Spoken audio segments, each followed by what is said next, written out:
தாவேக நிர்வாகி லயோலா மணிக்கு முக்கிய அரசு பதவியை வழங்க முதல்வர் விஜய் திட்டமிட்டுள்ளதாக செய்திகள் வெளியாகியுள்ளது.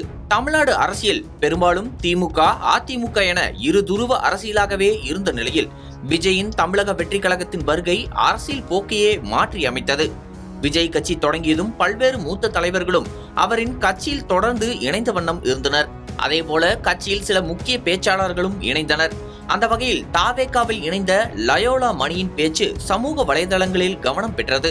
தாவேகா சார்பில் லயோலா மணி ஊடகங்களும் அக்கட்சியின் நிலைப்பாடுகளை தொடர்ந்து பேசி வந்தார்.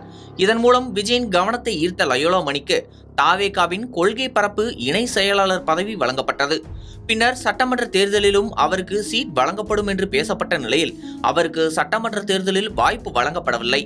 தொடர்ந்து தாவேகா ஆட்சி அமைத்துள்ள சூழலில் கட்சிக்காக உழைத்தவர்களுக்கு வாரிய தலைவர் உள்ளிட்ட பதவிகளை வழங்க முதல்வர் விஜய் திட்டமிட்டுள்ளதாக கூறப்படுகிறது.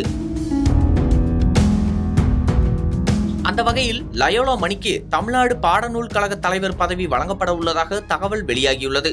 அதேபோல ரசிகர் மன்ற காலத்திலிருந்தே விஜயுடன் பயணித்தவர்களுக்கும் முக்கிய பதவிகள் வழங்கப்படும் என்றும் இதற்கான அறிவிப்பு விரைவில் வெளியாகும் என்றும் செய்திகள் வெளியாகியுள்ளது. ஆனால் இது குறித்து தனக்கு எந்த தகவலும் வரவில்லை என்று லயோலா மணி தரப்பில் கூறப்பட்டுள்ளது.